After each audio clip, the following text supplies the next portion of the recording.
पहा नवीन एपिसोड्स एकदम add free.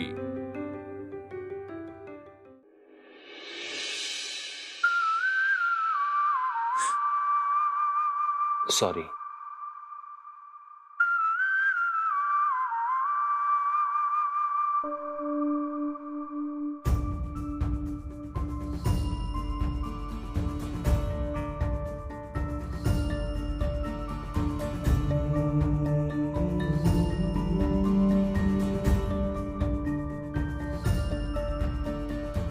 दुखतंय? मग डोळे का भरले तुझे?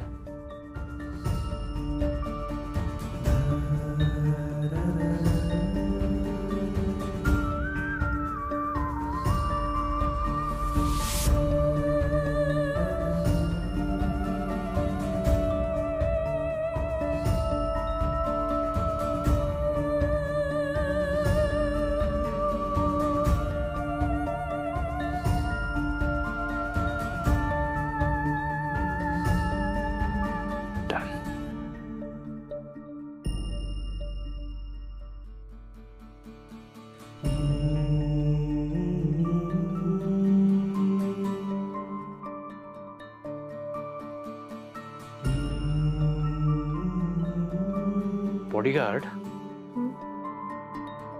तुला भीती नाही वाटत? कसली? तो सिमेंटचा ब्लॉक तुझ्याही डोक्यावर पडू शकला असता ना. मग तू स्वतःच्या जीवाची काळजी न करता माझा जीव वाचवलास का? तिकडून. ओ सॉरी. हे ठीक आहे.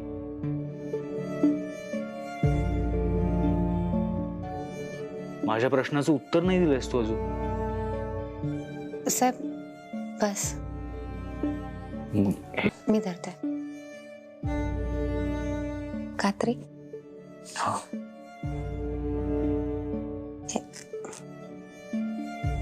आता हे इथे. ओ थँक्यू. नाईस.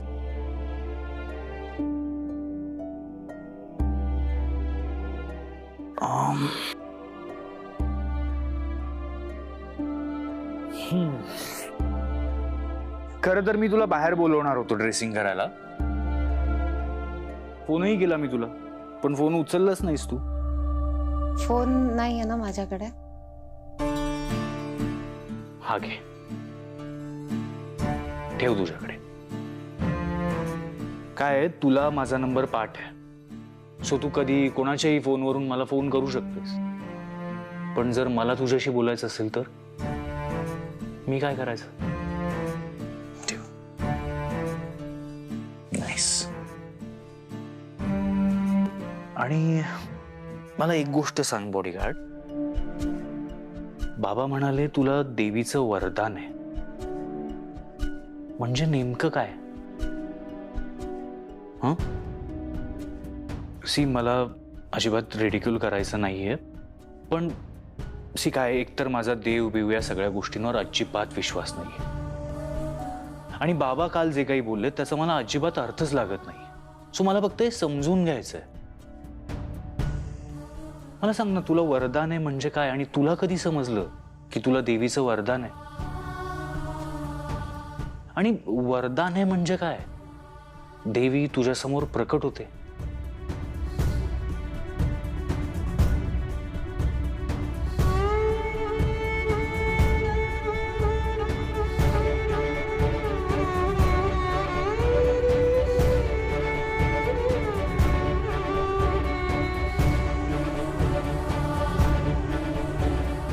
बॉडीगार्ड, मला प्लीज सांग हे सगळं नक्की काय? सी, मला तुला काही फोर्स नाही करायचा आहे, मला तुझी चेष्टा नाही करायची. मला फक्त जेन्युइनली समजून घ्यायचंय की हे सगळं नक्की काय आहे. तुला देवीचं वरदान आहे म्हणजे काय? तुला देवी दिसते वगैरे का? नाही, तसं नाही आहे काही.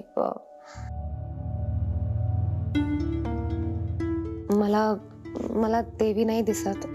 मग मला भविष्यात घडणाऱ्या घटना दिसतात. भविष्यात घडणाऱ्या घटना दिसतात, पण मग तुला एक्झॅक्टली काय फील होतं नेत्रा? म्हणजे या सगळ्या घटना तुला जेव्हा दिसतात तेव्हा तुला काय फील होतं? आय मीन, तुला काही त्रास होतो का फिजिकली, मेंटली? आणि भविष्यात घडणाऱ्या घटना दिसतात म्हणजे काय? For example, share market crash होणार आहे हे तुला आधीच समजतं असं? नाही साहेब, तशा घटना नाही. मला मला माणसांबद्दलचे संकेत येतात. पण नेत्रा, जगात प्रत्येक सेकंदाला कोणा ना कोणावर तरी संकट येतच असतं ना. मग तुला या सगळ्या गोष्टी दिसतात? सगळ्यांबद्दल नाही, फक्त जवळची माणसं, अशी माणसं ज्यांच्याशी माझा काहीतरी संबंध आहे. जवळची माणसं. पण नेत्रा, तुला आमच्या या घरात येऊन फक्त काही महिने झाले. तसं बघायला गेलं तर तुझा माझ्याशी, या घराशी काय संबंध आहे? तुझी वाट परत परत या घरापाशी येऊन का थांबते? या घराशी तुझं काहीतरी नातंय नेत्रा. हे घर तुला इथे परत बोलावेल. पुन्हा तुझी पावलं या घराकडे वळतील. प्रयत्न करून बघ, तू इथेच परत येशील.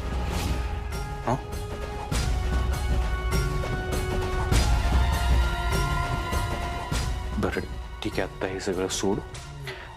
आत्ता तू फक्त तुझ्या हाताची काळजी घे. ओके? Good night.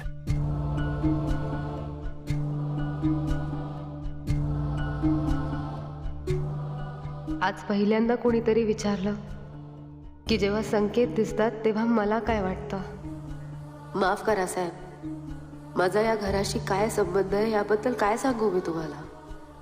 मला स्वतःलाच माहित नाहीये माझा या घराशी, तुमच्याशी काय संबंध आहे.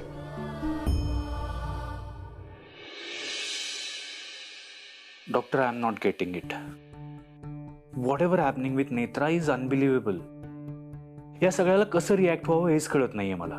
डोंट वरी अद्वैत, डॉक्टर पाटकरांनी मला या केस संदर्भात सगळी माहिती दिली आहे. येस, आणि त्यांनी मला हेही सांगितलंय की तुम्ही अशा मेडिकल केसेसमध्ये एक्सपर्ट आहात. सो डॉक्टर, प्लीज गाईड मी. मला आधी सांगा, हे वरदान म्हणजे काय आहे नेमकं? Because I feel all this is illusion. हे सगळं स्वप्न आहे असं वाटू लागलंय मला. अद्वैत, आपण देवीचं वरदान हा टॉपिक थोड्या वेळ बाजूला ठेवून देऊया. हा, पण मग मी काय करू डॉक्टर? या सगळ्याशी मी कसं डील करू? आज ती नसती तर मी नसतो. हा सगळा एकूण योगायोग असू शकतो. योगायोग? हा, म्हणजे तसं इंट्युशन प्रत्येकालाच असतं, येतं. पण ही केस थोडी वेगळी आहे. म्हणजे तुम्ही जेव्हा तिला घरातून जायला सांगितलं तेव्हा तिच्या मनामध्ये असा थॉट होता की तुम्हाला काहीतरी होऊ शकतं, आणि ती सातत्याने हाच विचार करत राहिली की तुम्हाला काहीतरी होऊ शकतं, तुम्हाला काहीतरी होऊ शकतं. त्यामुळे ती घरातून तर बाहेर पडली, पण या थॉटमुळे ती तुमच्या साईटवर येऊन पोहोचली. आणि ती जेव्हा तिथे आली तेव्हाच नेमका हा इन्सिडेंट घडला. कोणी याला देवीचं वरदान म्हणू शकतं, पण सायकोलॉजिकली क्लोज जाऊन कुणी ESPचं उदाहरणही देऊ शकतं. ESP? हा, ESP म्हणजे एक्स्ट्रा सेन्सरी परसेप्शन.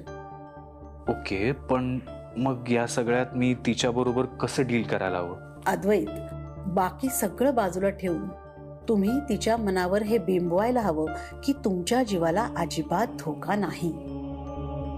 पण या सगळ्यांनी ती बरी होईल असं वाटतं तुम्हाला? अद्वैत, मी तुम्हाला आधीच सांगितलं ना, शी इज ॲब्सोल्युटली फाईन. तुम्हाला काळजी वाटते, मी समजू शकते.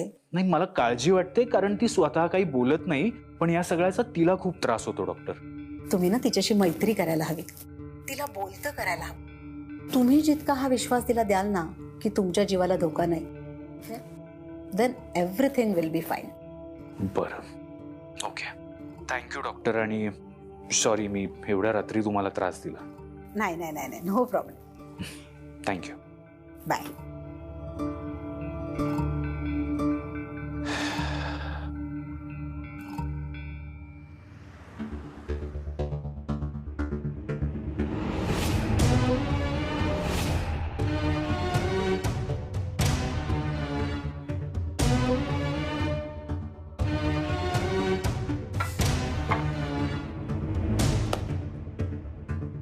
तुलाही तुझ्या भावासारखीच सवय लागली ना, नेहमी सारखं उशिरा यायचं. अरे केव्हाची वाट बघतोय मी. कशाला? कशाला म्हणजे? अगं तूच सांगितलं ना बंटीला ही पार्टीची तयारी कर म्हणून. हा, आता बघ त्याने मला कामाला लावलं आणि स्वतः गायब झाला. पण एक बरं झालं, तो नाही आहे तर आपल्याला जरा जास्त वेळ मिळेल नाही.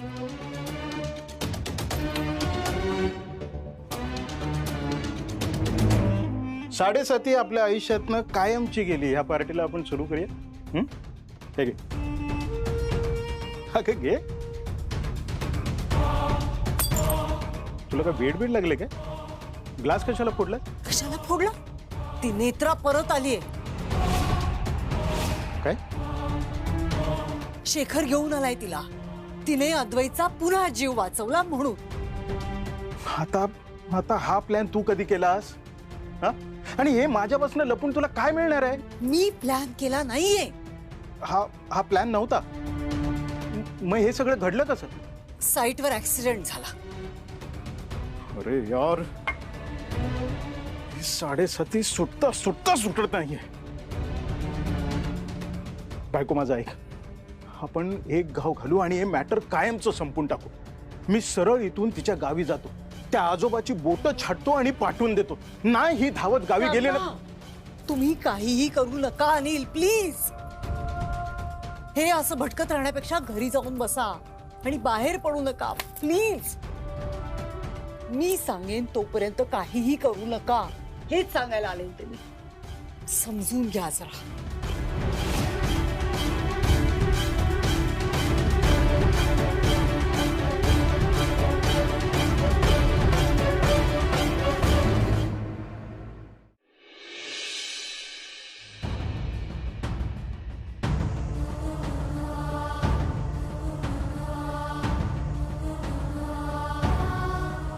हॅलो आबा. आबा झोपले. आई, आबांची तब्येत ठीक आहे ना? हो नेत्रा, काय झालंय? आणि तुझा आवाज का असा येतोय? आई मला जरा बोलायचंय तुझ्याशी. नेत्र काय झालंय? आई, तू मला इथे पाठवताना शपथ दिली होती की माझ्या वरदानाबद्दल मी कोणाला काही सांगायचं नाही. पण आज शेखर साहेबांनी घरात सगळ्यांना सांगून टाकलं वरदानाबद्दल. तू नाही बोलणार. ती माझा जीव गेला तरी नाही बोलणार. तुला तुझ्या जीवाची पर्वा नाही रे, पण तुझ्या सुनेला तर आहे ना. बोल गा. हॅलो आई. हा, काय झालं आई? बोल ना काहीतरी. नेत्रा ग, हे सगळं माझ्यामुळेच होतंय. हे पाप माझ्याकडून घडलंय. काय? असं का बोलतेस तू? अगं त्या वरदानाबद्दल मीच सांगितलं. सांगितलंय? कोणाला सांगितलंय? नेत्रा, मी सगळं सांगते तुला, पण आत्ता नको. आई असं नको करू. मला सांग, तू कोणाला सांगितलंय वरदानाबद्दल? नेत्रा, मी म्हंटल ना, मी सांगते तुला सगळं. अगं आई, पण नेत्रा कुणीतरी आलंय. मी फोन ठेवते. आई आई नेत्रा, हे बघ, घाबरू नकोस. मी आता फोन ठेवते. जे काय व्हायचंय ना ते माझं होईल. आई तू असं का बोलतेस? नक्की काय झालंय सांग मला. माझ्याकडून घडले हे पा. नेत्रा, मी बोलते तुझ्याशी नंतर. नाही आई.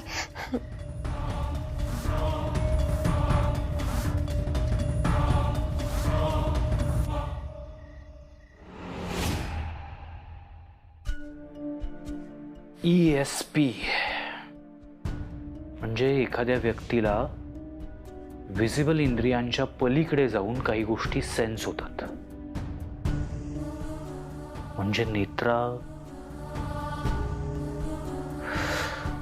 दिस इज समथिंग डिफरंट.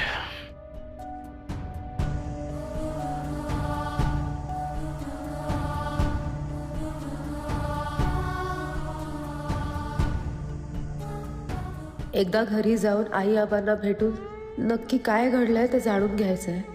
शेखर साहेबांशी बोलून घ्यायला हवं. योगायोग. योगायोग कसा असू शकतो? हो, असू शकतो. कारण असा एक योगायोग आधी सुद्धा झालाय.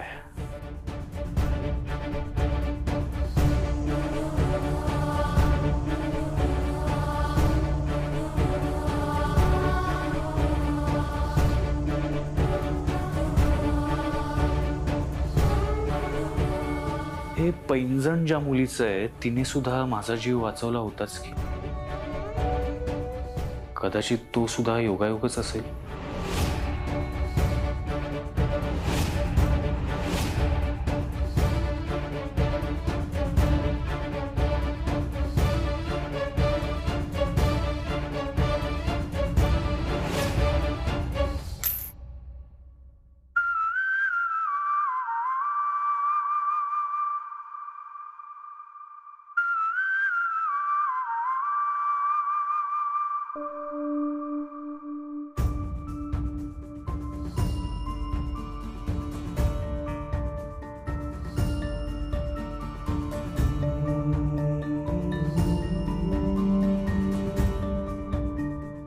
कोण आहेस तू?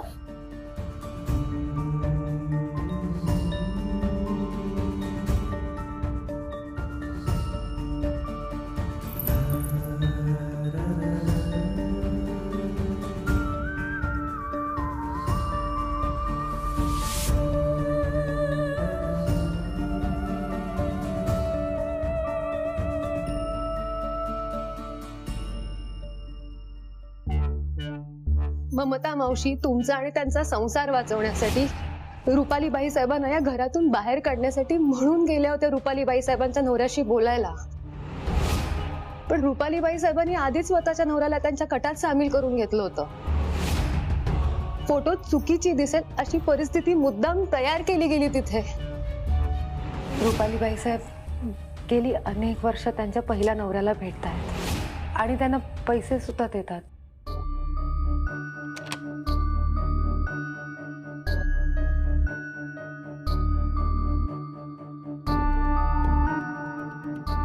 असा काय हा? विचारलं नाही याने कुठे गेली होतीस? अजून प्रश्न कसे सुरू झाले नाही त्याचे? असं वाटतंय की हा काहीतरी घोळ घालणार आहे.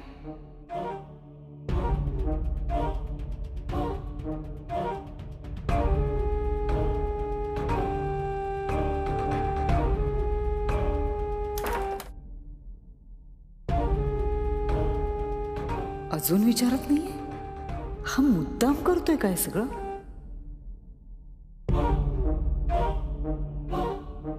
नक्कीच शेखरच्या मनात माझ्याबद्दलचा संशय बळावलाय. नेत्रा आणि शेखर दोघं मिळून काहीतरी करतील त्याच्या आधीच मला माझी सूत्र हलवायला हवीत. काहीतरी करायला हवं.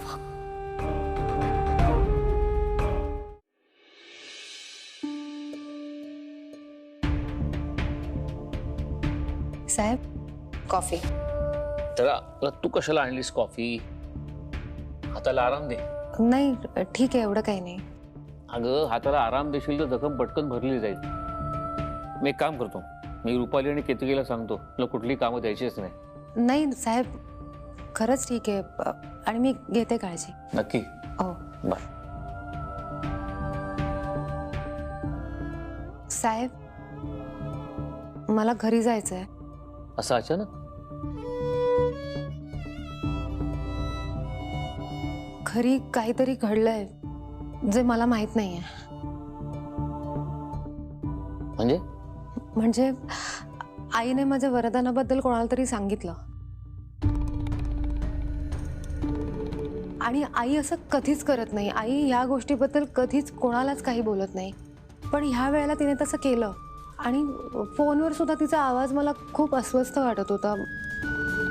मला ना तिच्या आवाजावरूनच कळलंय की नक्कीच काहीतरी घडलंय, म्हणून मला जायला हवं साहेब तिथे.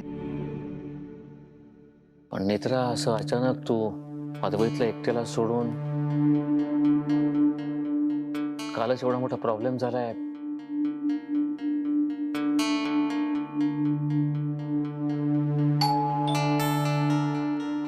मी बघते. नाही का, थांब. तुझ्या हाताने कसं उघडणार आहे दरवाजा मी बघतो.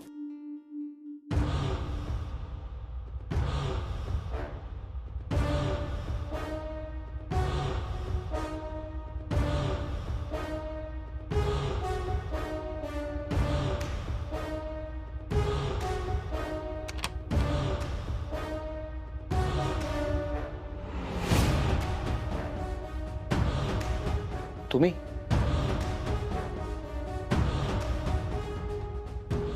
मी बोलवतो नेत्राला. नेत्रा, नेत्रा, नेत्रा, तुझी आई आली आहे. तुझी आई आली आहे.